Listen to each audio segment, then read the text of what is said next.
Abdullah bin Amr radiyallahu anhudan rivayat. Пайғамбарыбыз саллаллаху алейхи вассалам айтты: Құран иесіне қиямат күні айтылады. Құранды оқы жана бейіштің даражаларына көтеріл жана ашық айқын таджвид менен оқы. Дүйнөдө оқығаныңдай. Сен ақырқы аятқа жетсең, ошол сенин даражаң болот. Құран иесі Құранды жаттаған адам деген маниде. Мулла Али Қары рахматуллах алейхи өтө көп нерселерди мисал келтирип ачык айтып өткөн. Бул жердеги фазилет Құран жаттыған киши хафиз үчүн гана айтылган. Құранды карап окуган киши буга кошулбайт. Биринчиден, хадистеги сахибул Құран деген сөз да ушуну көрсөтөт. Экинчиден, бул жерде Құранды карап көп окуучу адам болушу ыктымал болсо да, Муснат Ахмадтын риваятында өзү билген Құранды окуганга чейин деген сөз да ушул жерде хафиз экендигин билдирет. Миркатта жазылган: Құранды карап окуса, Құран ага каргыш айткан адам бул жерде кошулбайт. Бул сөз бир хадиске карап көрсөтүлгөн. Хадисте мындайча: көптөгөн Құран окуган кишилер болот. Алар Құран окуган кезде Құран аларга каргыш айтат. Себеби кайсыл кишинин ишеними түз, туура болбой туруп Құран окуса, анын Құран окугандыгы кабыл болуунун далили эмес. Хафариждер Али радиаллаху анхуга каршы турган топ туурасында ушул сыяктуу көптөгөн хадистер келген. Тартил бул ачык айкын окуу. Бул жөнүндө Шах Абдулазиз рахматуллах алейхи өзүнүн Құранды чечмелөөсүндө жазган тартил деп сөздүктү ачык айкын түшүнүктүү кылып окууну айтат. Ал эми шариятта болсо бир нече эрежелер жана Құран окууну айткан. Биринчиси тамгаларды жакшылап чыгаруу, башкача айтканда өзүнүн ордунан чыгаруу. Экинчи, вакыфта токтой турган жерде жакшылап токтоо, васылката сүйлөмдү кошуу жана бөлүүдө өзүнүн ордунан башка жерде келип калбагандай болсун. Үчүнчү, аракеттерде тамганын үстүнө жана астына коюла турган белгилер толук ачык чыгаруу. Төртүнчү, үндү бир аз жогору көтөрүү, окуган Құран кулакка угула турган болсун жана андан жүрөккө да таасири болсун. Бешинчи, үндү түздөөдө муңдуу болуп, ал жүрөктү таасирлентсин. Себеби муңдуу үндүн таасири жүрөккө тез жетет жана андан рухка да күч-кубат көп берилет. Ошондуктан дарыгерлер айтышат: эгерде дарынын жүрөккө тез таасир этүүсү зарыл болсо, анда дарыны жагымдуу жыт менен аралаштырып пайдалануу керек. Ошондо гана жүрөк аны бат өзүнө кабыл алат. Кайсыл дары менен боорду дарылай турган болсо, аны таттуу нерсеге аралаштырып берүү керек. Себеби боор таттуу нерсени өзүнө тартып алат. Менин оюмча да, эгерде Құран окуу учурунда жагымдуу жыт колдонула турган болсо, анда ал жүрөккө эң жакшы таасир берет.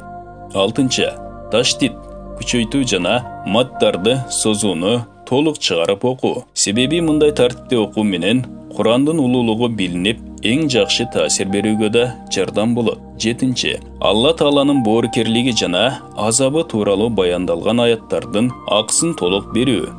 Ушул жети нерсени сактоо тартил деп аталат. Булардын бардыгынын максаты бир гана нерсе, ал Құранды түшүнүү жана ага ой жүгүртүү. Үммү Салама радиаллаху анхадан кимдир бирөө Пайгамбарыбыз саллаллаху алейхи вассалам Құранды кандай окугандыгын сурады. Ал мындай деп жооп берди: ал бардык аракеттерди, башкача айтканда тамганын астына жана үстүнө коюлуучу белгилерди толук чыгарып окуучу жана Құрандын ар бир тамгасы өз-өзүнчө так жана даана билинчү. Маанисин түшүнбөсө да тартил менен окуу мустахаб.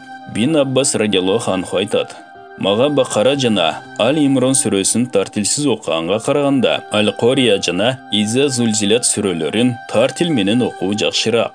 Хадисти чечмелөөчүлөр жана уламалардын айтуусу боюнча, жогорудагы хадистин мааниси ар бир аятты окуу менен инсан бейиште бир даража көтөрүлөт дегенди түшүндүрөт. Ошондуктан бейиштеги даражалар Құран аяттарынын санына барабар экендиги бул хадистен маалым болду. Инсан канча аят жаттаган болсо, анын орду бейиште ошончолук жогорку даражада болот. Ал эми кимде ким бардык Құранды жаттай турган болсо, анда ал эң жогорку даражада болот.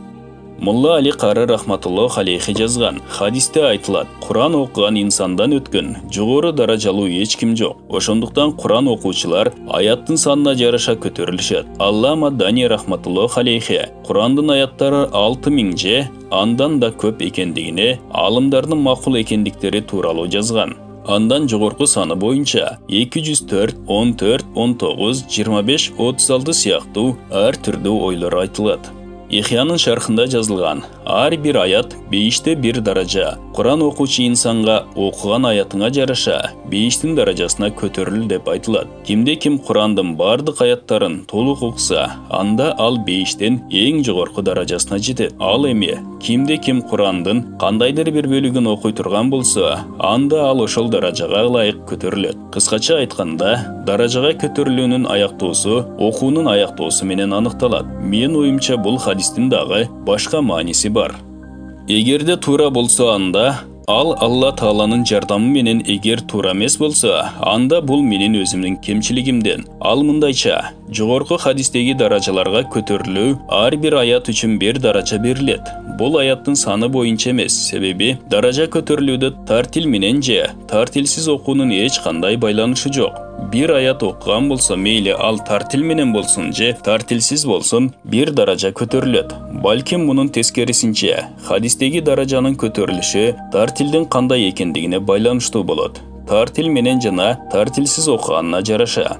Ошондуктан дүйнөдө канчалык тартил менен окуса, ошончолук тартил менен акыретте окуй алат жана ошого жараша даражасы деле көтөрүлөт. Мулла Али Кары рахматуллах алейхи бир хадисте риваят кылган. Эгерде инсан бул дүйнөдө Куранды көп окуган болсо, Куран акыретте да анын эсинде болот.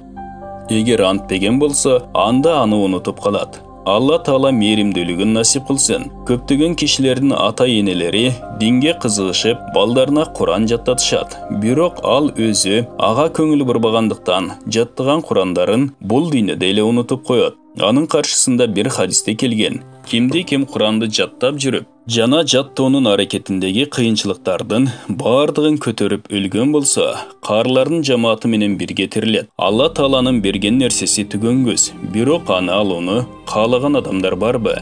Акын айткан, анын белектери бардыгы үчүн эй шейиттер, сен аларга татыктуу болсоң, эмне үчүн албадың? Бул баян Фазаил Амал китебинен алынды. Урматтуу мусулман бир туугандар, биздин Ихро медиа каналыбызга катталыңыздар.